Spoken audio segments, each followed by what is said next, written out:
गुरु की महिमा कबीर साहब ने खूब गाया है। चलो आज हम कबीर साहब की कुछ दोहों को पढ़ते हैं। दोहे। गुरु गोविंद दो खड़े, काके लागू पाए। बलिहारी गुरु आपने गोविंद दियो बताया। गुरु और गोविंद दोनों खड़े हैं, समझ में नहीं आता पहले किसे नमस्कार किया जाए। पहले गुरु को ही नमस्कार करना उचित है, क्योंकि गुरु ने ही तो ईश्वर का ज्ञान करवाया है। गुरु गोविंद दो एक हैं, दूजा सब आकार। आपा मेटे हरि भजें तब पावे दीदार। गुरु और ईश्वर में कोई अंतर नहीं है, दोनों एक ही हैं। बाहर से उन दोनों में भले ही अंतर है, पर अंदर से वे एक ही हैं। मन से मैं की भावना निकालकर हरि को भजने से मन का सारा दोष मिट जाता है और तब हरि का दर्शन हो जाता है। गुरु बिन ज्ञान न उपजे, गुरु बिन मिले न मोश। गुरु बिन लखे न सत्य को, गुरु बिन मिटे न दोष। गुरु के बिना ज्ञान नहीं मिलता है और गुरु के बिना मोक्ष भी नहीं मिलता है। गुरु के बिना सत्य की पहचान नहीं होती है और गुरु के बिना मन का भ्रम भी दूर नहीं होता है। गुरु समान दाता नहीं, याचक शीश समान। तीन लोक की संपदा, सो गुरु दीन ही दान। गुरु के समान इस संसार में दाता नहीं है, शिष्य के समान कोई मांगने वाला भी नहीं है। गुरु तो ऐसा होता है कि तीनों लोकों का ज्ञान शिष्य को एक इशारे पर ही दे देता है। गुरु सो ज्ञान जू लीजिए, शीश दीजिए दान। बहुतक भोंदू बही गए, राखी जीव अभिमान।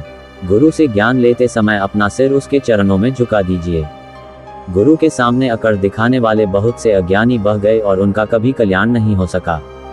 गुरु पारस को अंतरो, जानत हैं सब संत। वह लोहा कंचन करे, ये करी ले महंत। सभी ज्ञानी व्यक्ति गुरु और पारस पत्थर के अंतर को समझते हैं।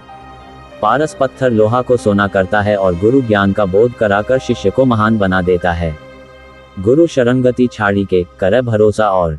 सुख संपत्ति को कह चली, नहीं नरक में ठौर। गुरु का साथ छोड़कर जो व्यक्ति दूसरों पर विश्वास करता है, उसको सुख शांति तो मिलती नहीं, ऊपर से नरक के द्वार भी उसके लिए बंद हो जाते हैं। गुरु कुम्हार शिष्य कुंभ है, गधी गधी काढ़े खोट। अंतर हाथ सहार दे, बाहर बाहे चोट। गुरु कुम्हार है और शिष्य एक कच्चा घड़ा है।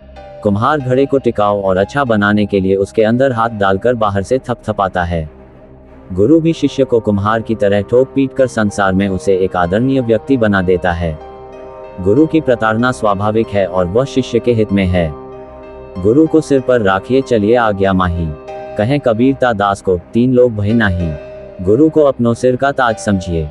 गुरु की आज्ञा का पालन करने वाले को तीनों लोकों में किसी भी प्रकार का भय नहीं रहता। कबीर हरि के रुठते, गुरु के शरणे जाए। कहे कबीर गुरु रुठते, हरि नहीं होत सहाय। हरि के रूठने पर गुरु की शरण में जाने पर बात बन जाती है, लेकिन गुरु रूठ जाता है तो हरि कोई मदद नहीं करता है। गुरु को प्रसन्न रखना जरूरी है। कबीर ते नर अंध हैं, गुरु को कहते और। हरि के रूठे ठौर है, गुरु रूठे नहीं ठौर। वे लोग अंधे हैं जो गुरु को कोई महत्व नहीं देते। हरि के रूठने पर स्थान मिल सकता है, लेकिन गुरु के नाराज होने पर कहीं भी जगह नहीं मिल सकती है।